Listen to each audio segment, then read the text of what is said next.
Hi everybody and welcome back to Lost Genre Reddit Stories. This post is from the subreddit Am I Overreacting, and it's by user PastProfessional384. Am I overreacting? My fiance asked me to not wear white at our wedding. Have you ever seen I Love a Mama's Boy? Well, that's my life basically. I, 27 female, have been with my fiance John since high school. We dated and broke up because his mother, Debbie, 53 female, convinced him we were too young to be in love. We broke up and went to college. During my sophomore year, we started talking on socials again. He apologized and said he missed me. We got back together. Cue the waterworks. Debbie literally cried the first time she saw we were back together and told John I have done witchcraft on him. I've always respected Debbie out of respect for my mother and upbringing. I was not raised to go back and forth with my elders, but she definitely abuses that. Since John and I decided to get back together, she has tried to hook him up with women from her church, her job, and even asks her friends for their daughters to give it a shot. John denies all of them and Debbie says that I'm controlling. John has told her to stop, but not in a way I feel she gets the point. Anyway, 3 months ago, John proposed. Deb didn't come to the engagement party. Cool. She didn't come to the family dinner we had, so both sides could meet. Cool. John's dad came and apologized for his ex's behavior. He left her when John graduated high school. I told him, don't worry about it. The problems really began when John decided to confront his mother about how she's behaving toward our whole engagement. This turned on the light bulb in his brain and he's always tried to ignore it and tell me to ignore her. She gave him a sob story about how she got pregnant with him before marriage and never really got to have a wedding, and this is triggering her. She had a shotgun wedding at the courthouse. He asked her what she needed to feel comfortable, and she responded that if she wore white and I wore a soft pink or lavender, she would feel more comfortable? My fiance, for some reason, thought this was a fair compromise. He also said, not asked, that his mom could walk me down the aisle so she can get her moment in her dress. I told him absolutely not, and we got into an argument about it. I told him that it's insane that he would argue with me to defend his mom's honor but wouldn't do the same the other way around. He accused me of being petty and selfish. It was bad. We both have agreed to cool off, but by how heated it got, I could tell we both almost agreed to call it off. Now we're in a weird space, and I love John, but now see how much he lets her impact our life. I just imagine her sitting at home with this evil grin, knowing she's ruined my relationship with John, and he's just putty in her hands. I think I should just call off the wedding. Am I overreacting, or is it just a color? Well, OP, no, I don't think you're overreacting. I think you should call off the wedding. This isn't just about the color. This is about your future mother-in-law having complete control of your future husband to the point where she can do whatever she wants with him. He'll follow her and make your life miserable. Imagine all your future milestones in your married life. Your first kid, your first house, first school day, everything. Debbie's gonna be there to make you miserable for it, and he's gonna have her back, not yours. So, in my opinion, I think you need to sit down with your fiance, explain to him what you see and how you just can't live this life, that this is no future for you. And then tell him that you wish the best for him in his life and you try to move on. And what do you guys think? Let me know in the comment section, and now let's check out the community comment.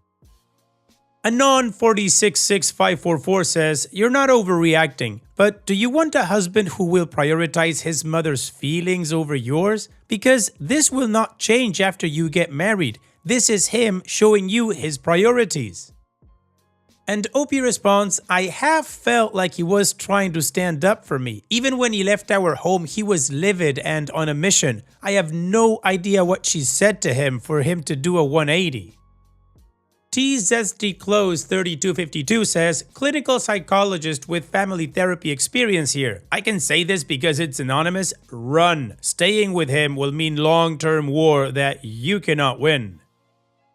C-Tank9448 says, unfortunately, things will always be this way. She has all control over him to really convince a grown man that she should wear white to his wedding instead of his bride. I don't even know you, sis, but hell nah, I can't let you do it. You've been patient enough. You can give Miss Deb my number when you leave him, so I can call and tell her I'm your witchcraft education overseer and I had hate to inform her that she has been cursed. Crying emoji. This is so wild. And Ducky's mama says, this isn't about a dress color, it's about control and possibly a dash of humiliation. Do you really want to put down roots, start a family with a man willing to bend backwards for his mommy to the point of telling his bride she can't wear white but his mom gets the glory? I shudder to think what having kids with this man would look like. The community agrees that OP is not overreacting, that she should run, and that making a life with this man is just gonna be miserable for her. Now, OP has given us 2 updates, so let's move on with the first one to see what happened next.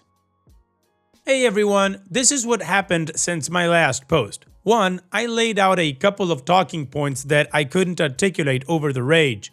2. I met up with John after work at home. I was at the gym letting off steam. And 3. We spoke on everything and made plans to speak to his mother.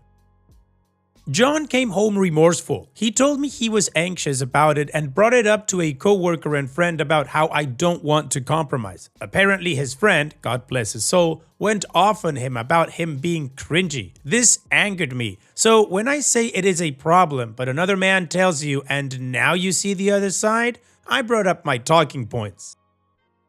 Him being easily manipulated. This was also proved when I said he would listen to whatever another man said before his partner. Even though his friend agreed with me, it hurt that he didn't listen to me. His mom going out of her way to break us up with this silly request. He was way more open to this theory, not knowing how cringe he looks, even telling this situation to someone else. I compared it to a father removing a bride's wedding garter. He got the point. Yeah, that's cringe too. Him agreeing to his mom's crazy request before even talking to me. He claimed he didn't, that he told her he'll see how I feel about it and just brought it up to me. I asked why did he not see that his mother walking down the aisle on his wedding day was extremely creepy. He said it's just a dress in his eyes. He just didn't want his mom to miss the wedding. I told him there will be no wedding if he doesn't straighten up. He said he understood. Me showing him how blatantly obvious it was that she hates me. She didn't even ask to wear white alongside me, which is still weird, but that I don't wear white at all, as if I'm some impure floozy. Thanks Reddit, because I wasn't even thinking of that one. He said he didn't see it that way. He just knew she hasn't been showing up because she said seeing me in white hurts her. So I said, do you not hear your own mom saying she wants to be the bride herself, that she can't stand it being me? It finally looked like a ding, light bulb went off in his head. Me asking him what role would she play in our wedding, childbirth, Mother's Day, and everything to come. Would I always come second place? He assured me I wouldn't, and he realizes how bad he effed up. He was just trying to keep the peace. I asked by always making her happy and making me miserable. I refused to live my life this way. He agreed and said he was sorry and that he wouldn't want me to be miserable. We created a plan on how to deal with any big milestone. She won't be there for anything unless I'm comfortable with it, and I won't be unless she does a 180. I asked what did his mom say to change his mind, and you all guessed it. She cried. She cried about how her baby was getting taken away from her, how she never got her wedding, how his dad left her and she was alone and had no one else. That she felt sick and just wanted to experience a real wedding before she dies. She is perfectly healthy unless there's something she hasn't told us. I just told him that if that was enough to manipulate him, what's to say he won't turn on me again? He said his friend and dad talked sense into him about how he was going to lose me. I told him today was the last straw for me. He had to do 4 things to keep me engaged to him if he even cared to. 1. Go low contact with his mom and do not let her make any decisions on our wedding, which will be postponed another year to see if he actually sticks to his word.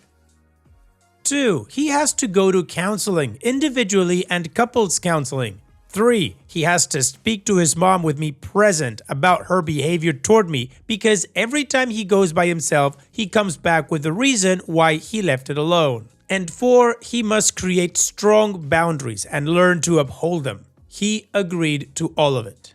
Then came the bad part. I showed him the post. I felt so bad as he read everyone rip him to shreds in the comments. I could see how uncomfortable he was as he read how much of a mama's boy he was and other things about his mom. He was hurt that I agreed that I should leave in some comments. He read for a few minutes until he saw someone call him a spineless "see you next Tuesday" and then gave me my phone back. He said it was really harsh, but I had to show him how crazy the situation sounded, even if it was just to keep the peace on a surface level. Him reading the post was icing on the cake. He said he saw everyone telling me to leave and his heart physically started hurting knowing that he deserved it. We called his dad, who I'm no longer calling future father-in-law because I will call this wedding off tomorrow if he doesn't have my back when we speak to his mom. I'll call him Dan since he's a big part of this update. Dan also read John the riot act again. He was relieved John decided to get his act together. We agreed to go to Deb's house tomorrow with Dan and John's aunt. My dad is tagging along. John has said he will tell his mother that she can't under any circumstances make our wedding about her. He also said if she does cry or try to guilt trip him, he will tell her he's going no contact. I feel terrible as getting a man to stop talking to his mother isn't something I ever thought I even wanted. I doubt Debbie will come around, especially not tomorrow with all of us against her. I don't know if John will backtrack as soon as he gets there. I have explained if he doesn't grow a spine, I'm leaving. He either can marry me or marry his mom, but that's my ultimatum. He said he chooses me. We'll see, I guess. This all should make me happy, but I still feel icky. Okay, the line on the sand has been made, so let's move on to the final update to see how this story ends. Hey everyone, I'm back with the last update, so buckle up. John and I met after work and we headed to pick up Dan. John's aunt couldn't make it. My dad was meeting us there. I had really bad anxiety. I told Dan and Dad they should give us a few minutes before knocking so she doesn't feel ambushed. They agreed. Here's the part everyone was waiting for. We get to Debbie's. My heart feels like I'm going up the world's tallest roller coaster slowly. John is quiet. We get there and he gives her a firm but respectful, "Hey mom." We sit down and John tells her we came to talk to her. She asked, "What's wrong?" John got right into it. He bluntly said to her that her actions toward me for years have been petty. Her not showing up for any of our wedding events was unacceptable to him. He flat out asked her, why does she have a problem with me? I genuinely thought he was going to start with the dress situation. He went for the root of it all. And Debbie acted like she had no idea what he was talking about. She has actively tried to get him to cheat or leave me for other women, but in that moment was shocked and doesn't know where this was coming from. She said she has no problems with me and loves me like a daughter. She looked at me like she expected me to talk, but like I said to you all, I wanted to see what John had to say. He asked her to be honest and named all the times he's recalled that she insulted me to my face and behind my back. He mentioned she tells him he could do better every time I'm not around. This was news to me, but am I shocked? No. Deb was livid. She genuinely couldn't believe he outed her like that. She starts going off on him, calling him disrespectful and saying he was disrespecting his own mother for an outsider. She kept saying, "I know she made you do this. I know she's the one making you disrespect me like this." John was trying to reason with her and get her to calm down.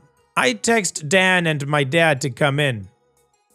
Once they were inside, Deb became a different person. She was startled as she wasn't expecting them, and then all of the things she was just saying went out the window. She turned to Dan and my dad and said John walked in and just started yelling at her because of me. My dad looked at me and I shook my head no. Once Dan and Dad got in, everything was calmer for a little while. She went back to denying she didn't like me. They all told her that it was obvious. They said that the dress request was shameful of her. She immediately replied, "It's shameful that I won't let her son spend time with her." John said that's not true. At this point, I'm burning inside. I wanted to correct all of her inaccuracies, but I stood quiet. John asked her, "What's the real issue with OP?" Deb starts saying how she knew I was going to be an issue since we were in high school. She said that once John got with me, his grades started dropping, which isn't true. That he stopped making time for family, also not true. That he once didn't show up to celebrate Mother's Day with her a few times because of my birthday. My birthday is in April, Mother's Day is in May. That once we got back together, he forgot about her completely because I made him abandon her. He goes to her house minimum 3 times a week. She said the fact that we had an engagement party without checking how she felt about it was wrong and all the evidence she needed to see what kind of a woman I am. To this, my dad pointed out that she didn't pay for the engagement dinner to have any input on it. Dan asked her what was she thinking asking to wear white at our wedding. Why is she so hungry for attention? Her face got red and she went off. She told Dan maybe if he would have properly married her and gave her a real wedding, she wouldn't feel left out. Dan straight up called BS and said that she didn't want to have a real wedding even though he tried to convince her. The reason being that her mother told her pregnant brides are tacky. She started crying. I honestly feel bad for Debbie here. Mothers, be nice to your daughters or you'll create Debbies. My dad got everyone to calm down. John finally spoke again and told his mom that he can't keep defending her when she won't even try to respect me. That for his sanity and our relationship, he's going low contact. Deb kept crying and said that John can't leave her for dead. She's the only mother he'll ever have. Mothers are forever, wives are not. I'm not even his wife and I'm already tearing apart the family. He kept going. He told her that we are going to get married. She can't respect me or stop crossing boundaries, she'll get cut off completely. That his visits are dropping down to once every 2 weeks and that she needs to call less. She started going off. She knew it. I'm doing something to him. What did I do to her son? I'm a manipulator and a problem. Was she looking in a mirror? She told my dad he raised a demon. My dad shot back at her to watch her mouth. John kept shouting, "Mom, stop! Mom, stop!" But she kept screaming and then she started hyperventilating. Whoever called it, you might be able to see the future. She was gripping John's arm saying she can't breathe. This was when I said to myself, oh no, he's about to flip-flop. He looked at me and I know he knew what I was thinking. John got her a cup of water, then asked his dad if he could make sure his mom was okay and asked my dad to take Dan home. Dan and Dad agreed and his mom started crying louder. She literally screamed, "I can't breathe," as we walked out so loud he could hear her. I felt effing terrible and I finally spoke. I told John I'm sorry and I understand if he felt bad. He said he knew she was faking it, but his instincts wanted to run over and make sure she was okay. I asked, "Are you?" He said no, but he looked really sad about it. My dad walked out behind us. My dad has never seen this side of Deb, neither have I. She's always been catty or shady toward me, but this was insane. My dad straight up told John that his mom needed help with her mental health. John said he's going to talk to his aunt about getting her help.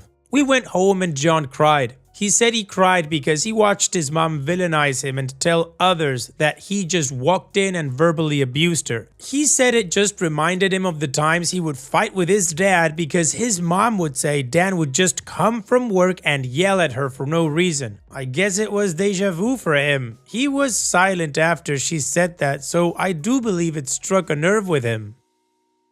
He decided to go no contact for now. Before we went to Deb's house, I called a couple of counselors in our area to check availability, and our first couples therapy session is next month. It's a little while away. He called his provider today to check for a therapist within his insurance and got an appointment for himself for the 23rd. The ball is rolling, and John seems like he's on the same page as me. I know this is killing him though. Dan called us to let us know he got Deb to calm down. He said he spoke to her as best as he could about her harming her own relationship with John, but she didn't want to hear it. Thank you, Reddit. I really didn't expect this to blow up like this. The advice and well wishes I got from this was so overwhelming in a great way. While I should be happy, something about it all just makes me feel down. I hope that Debbie gets better and we can one day have her in our lives. Something about that comment about her mother made me hurt for little Debbie. Hopefully one day I'll get to hear her stories. Now I'm going back to my regular life and hopefully I won't ever have a dramatic update for you guys ever again.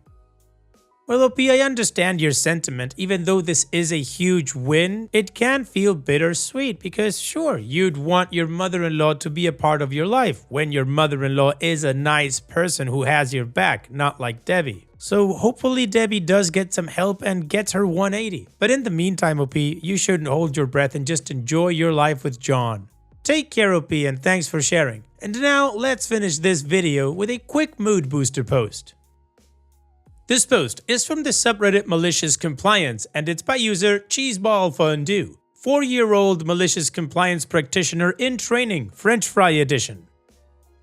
At lunch, my 4-year-old niece Eliza being less than generous. Her mom asks, "Can I have one of your fries?" Eliza carefully studies the remaining fries, selects one approximately 1 centimeter long and offers it up. Her dad says, "Eliza, that's not very nice. You should give your mommy a bigger fry." To which Eliza responds, "This is a French fry. It is a small French fry. It is a French fry." Her dad then goes, "Sweetie, we don't need any more lawyers in the family." OP, your niece is awesome. Thanks so much for sharing. And that's it for today's video. Thank you so much for taking the time to watch it. Now, if you've gotten to this point in the video, I assume that you like these stories that I'm reading out. So here are a couple more that you might enjoy. And if you don't have any time to watch another story right now, save it for later. And also, don't forget to hit that subscribe button.